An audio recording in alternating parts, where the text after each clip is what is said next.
দুঃখের আধার শেষে আলোর প্রভাত হাসে, হতাশার কালো মেঘে যায় গো ভেসে, হতাশার কালো মেঘে যায় গো ভেসে। দুঃখের আধার শেষে আলোর প্রভাত হাসে, হতাশার কালো মেঘে যায় গো ভেসে, হতাশার কালো মেঘে যায় গো ভেসে। কোরআনের পাতায় পাতায় দেখো ঈমানের পথ ঢাকা ব্যথার কাটায়, কোরআনের পাতায় পাতায় দেখো ঈমানের পথ ঢাকা ব্যথার কাটায়। ভেঙে পড়ো না কভু হতাশ হয়ে, ভেঙে পড়ো না কভু হতাশ হয়ে, জ্বলে পুড়ে খাঁটি সোনা হগো শেষে, জ্বলে পুড়ে খাঁটি সোনা হগো শেষে। দুঃখের আধার শেষে আলোর প্রভাত হাসে, হতাশার কালো মেঘে যায় গো ভেসে, হতাশার কালো মেঘে যায় গো ভেসে। পরীক্ষা যত বেশি, কষ্ট যত বেশি, সুখের সময় তত কাছাকাছি, চিল্লায় বলতে হবে ঠিক কিনা? এজন্য মুমিন জীবনে পরীক্ষা বেশি, মুমিনদের হতাশা নাই। মুমিনরা নিরাশ হয় না, হতাশ হয় কাফিররা। মুমিনরা কখনো হাল ছেড়ে দেয় না, মুমিনরা ভরসা রাখে একজনের উপর, তিনি কে? তাহলে আমার প্রিয় পটুয়াখালীবাসী, বিপদ থাকবে, পরীক্ষা থাকবে, এই বিপদ থেকে আমাদেরকে উদ্ধার করবেন একজন, তিনি কে? আমরা শুধু আল্লাহর উপরই ভরসা রাখবো, চাইবো একজন সত্তার কাছে। আওয়াজ করে বলুন, তিনি কে?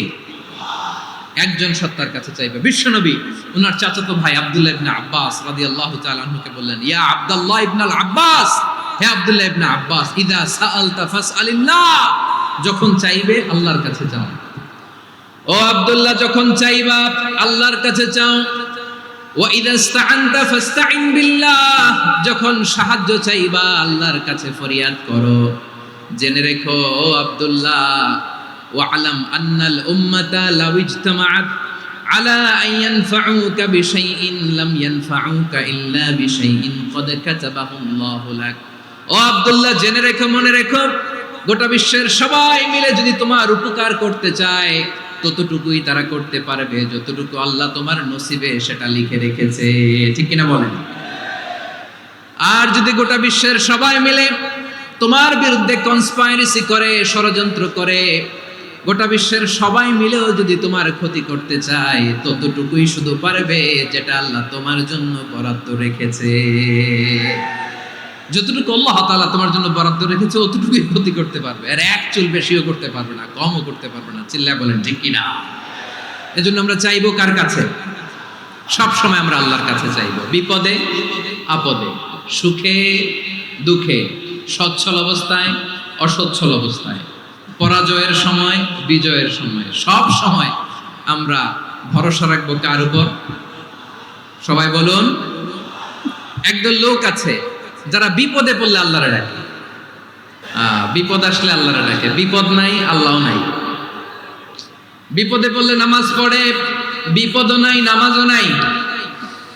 বিপদে পড়লে জিকির করে, বিপদ যখন চলে যায় ওদের জিকিরও বন্ধ হয়ে যায়। এরকম আছে না নাই? কিছু লোক দেখবেন পরীক্ষা আসলে নামাজ পড়ে, দেখবেন পরীক্ষার সময় নামাজ পড়ে, পরীক্ষাও নাই নামাজও আছে। এরকম কিছু লোক আছে অসুস্থ হলে আল্লাহরে বড্ড ভালোবাসে, আল্লাহরে খুব ডাকে। অসুস্থ হইলে অসুস্থতাও নাই, আল্লাহ স্মরণও নাই। দেখবেন কিছু লোক নির্বাচন আসলে খুব আল্লাহ আল্লাহ হয়ে যায়, তখন দেখবেন মাথার মধ্যে হেজাব লাগায়, পাঞ্জাবি লাগায়, আল্লাহ আল্লাহ হয়ে যায়। নির্বাচনও নাই, এরপরে আল্লাহর কথাও নাই।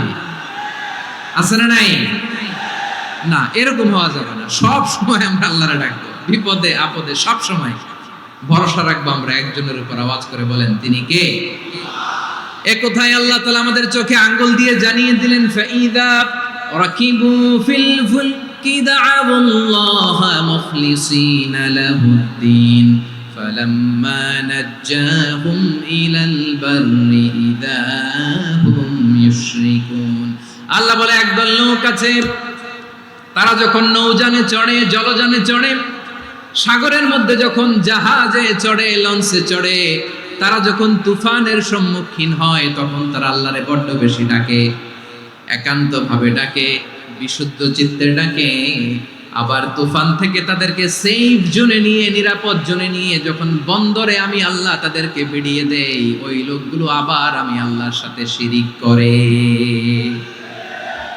এরকম আছে না নাই জাহাজে উঠছে সাগরের মাঝখানে তুফান ওই সময় দেখবেন আল্লাহ কারে কয় এই কথা তো আপনাদেরকে বোঝানো সহজ আপনারা তো নদীর দেশের মানুষ আচ্ছা লঞ্চে উঠে তুফানের সম্মুখীন হয়েছেন জলোচ্ছ্বাস সবাই আমার বলার দরকার নাই বলেন মাঝ নদী তুফান জলোচ্ছ্বাস জলের মধ্যে উচ্ছ্বাস ঢেউ টর্নেডো সাইক্লোন মেঘের ঘনঘটা পরিবেশ ঘুটঘুটে অন্ধকার লঞ্চ একবার এদিকে আরেকবার ওইদিকে ভিতরে কি অবস্থা হয় বলেন তো তখন মুসলিম আল্লাহর ডাকে হিন্দু আল্লাহর ডাকে ঠিক কিনা বলেন আস্তিক আল্লাহর ডাকে নাস্তিক আল্লাহর ডাকে ঠিক কিনা লঞ্চের ভেতর স্টিমারের ভেতর কান্নারে রোল পড়ে যায় চিৎকারের রোল পড়ে যায় সবার মুখ দিয়ে শুধু একটা আওয়াজ লা ইলাহা লা ইলাহা লা ইলাহা সুবহানাল্লাহ আলহামদুলিল্লাহ লা ইলাহা আল্লাহ নামের জিকির করবে যারা আল্লাহর কাছে প্রিয় তারা আল্লাহর কাছে প্রিয় যারা জান্নাতে প্রবেশ করবে তারা জোরে লা ইলাহা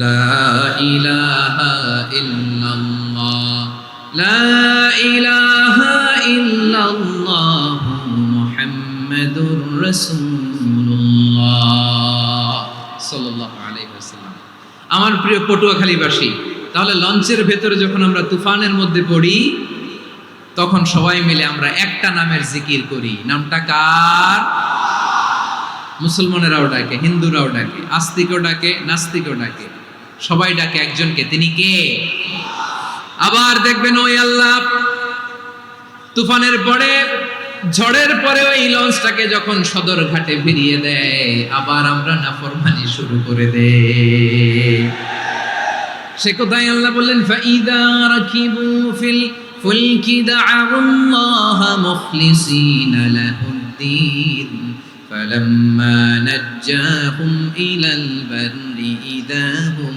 ইউশরিকুন সাগরে যখন তুফানে পড়ে আমি আল্লাহর ডাকে আবার আমি আল্লাহ যখন বাঁচিয়ে দেই আবার আমি আল্লাহর সাথে শিরিক শুরু করে আমরা কি এরকম হতে চাই নাকি বিমানের মধ্যে মাঝে মাঝে দেখবেন যে এয়ার টার্বুলেন্স হয় জানেন এয়ার টার্বুলেন্স জানেন তো মাঝে মাঝে বিমানটা বাউন্সিং করে বাম্পি ভেরি বাম্পি ওয়েদার শুনেন নাই 40,000 ফিট উপরে যখন থাকে তখন পাইলট মাঝে মাঝে বলে dear passengers ladies and gentleman right now we are flying 40,000 feet above the ground and we are passing very air turbulence very heavy air turbulence right now please fasten your seat belts দেখবেন মাঝে মাঝে বলে যে ভদ্র মহিলা ভদ্র মহোদয়গণ আমরা 40,000 ফিট উপর দিয়ে যাচ্ছি আর এয়ার টার্বুলেন্স ফেস করছি মেহেরবানি করে আল্লাহর রাস্তে সিট বেল্ট বাঁধুন তখন বিমানটা এরকম বাউন্সিং করে শেকিং করে আপনারা মুখোমুখি হয়েছেন ইদানিং এই এয়ার টার্বুলেন্স বেড়ে গিয়েছে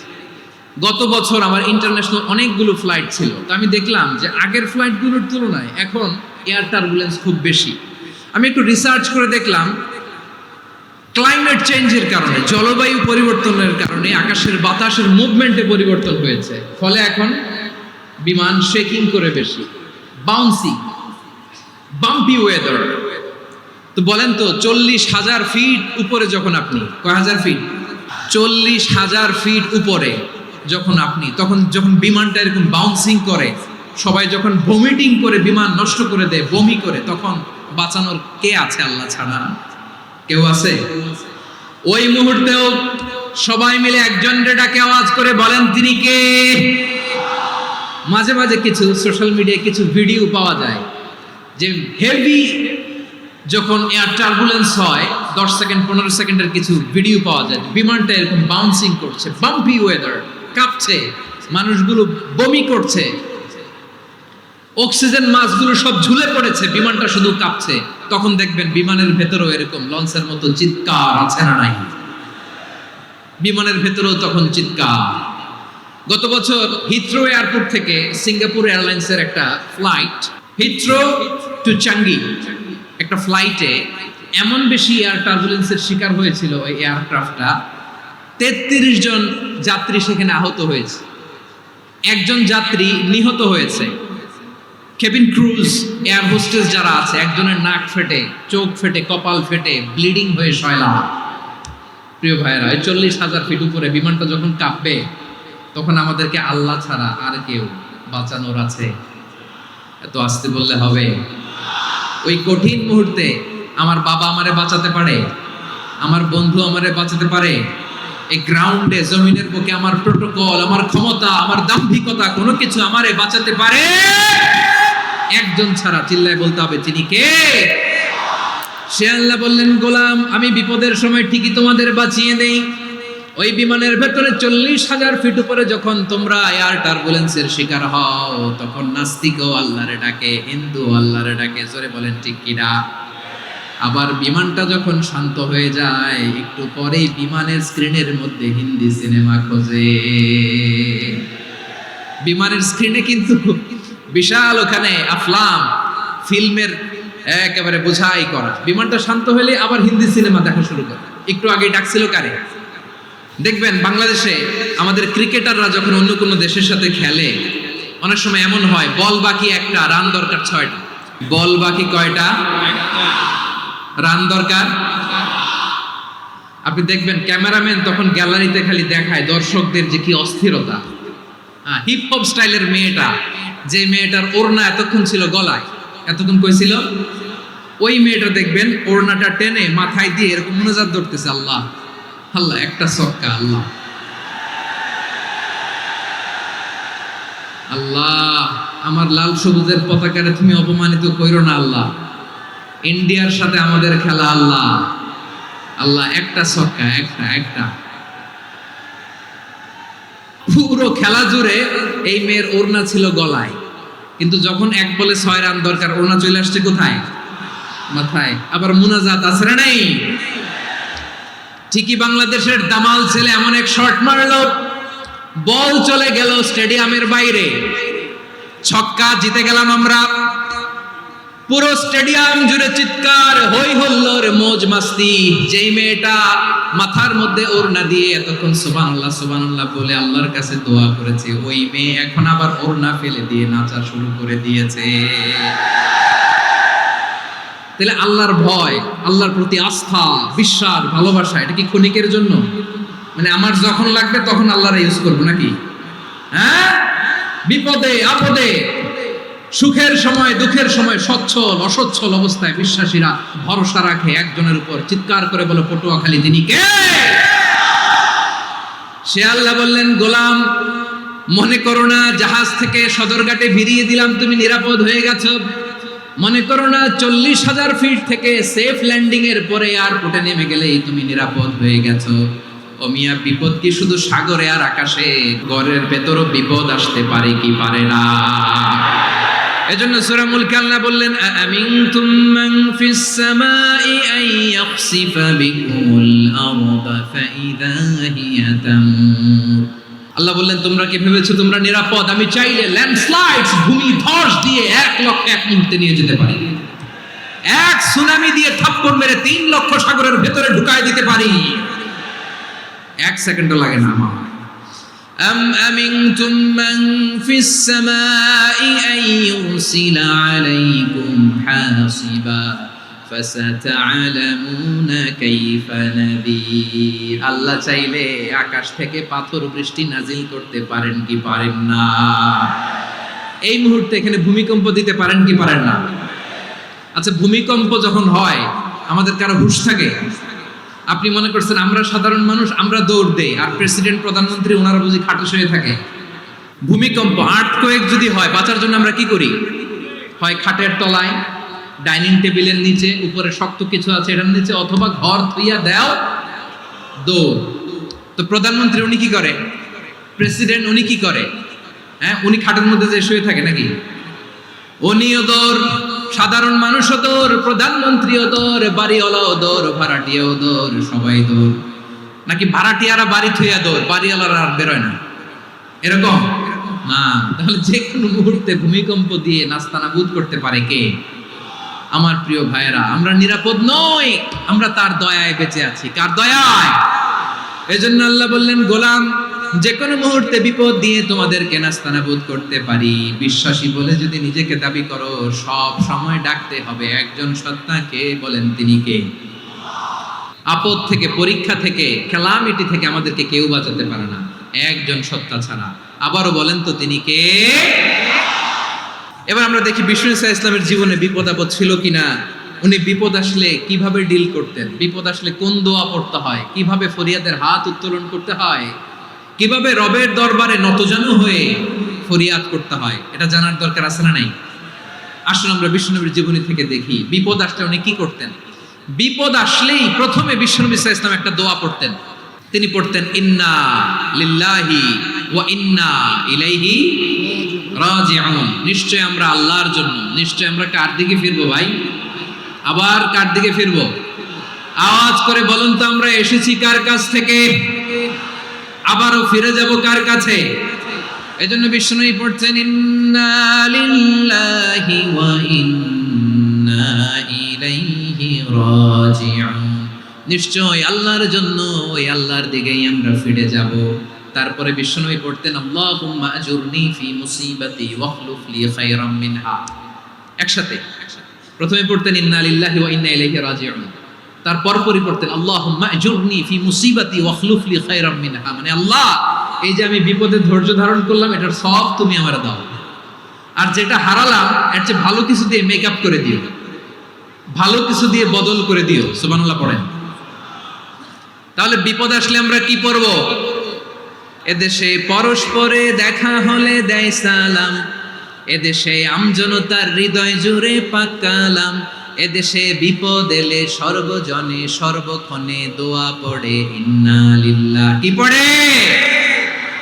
সুবহানাল্লাহ সুবহানাল্লাহ সুবহানাল্লাহ সুবহানাল্লাহ। এদেশে আজান শুনে সূর্য ওঠে শহর গ্রামে, এদেশে আজান শুনে সূর্য ডুবে সন্ধ্যা নামে, এদেশে সকল কাজে সবাই বলে বিসমিল্লাহ, এদেশে ভালো কিছু দেখে শুনে হাসি মুখে সবাই বলে মাশাআল্লাহ। তাহলে বিপদ এলে আমরা কি পড়ি? তাহলে বিপদ এলেই আমরা এখন থেকে ইন্না লিল্লাহ পড়ব, নাকি হাই হুতাশ করবেন? একদল আছে হাই হুতাশ করে, হায় আল্লাহ রে মোর কি হইল রে, মই কি হরমু রে, মই কমবে যামু রে, এরকম বিলাপ করতে নিষেধ করেছেন বিষ্ণু। কি করব, কই যাব, কি হবে, হায় হায়, এরকম হাহুতাশ আছে না নাই? বিশ্বাসীরা হাহুতাশ করে না, তারা ইন্না লিল্লাহ পড়ে। কি পড়ে মনে থাকবে? আমরা পড়বো ইন্না লিল্লাহি ওয়া ইন্না ইলাইহি রাজিউন। নিশ্চয়ই আমরা আল্লাহর জন্য, আমরা আল্লাহর দিকেই ফিরে যাব।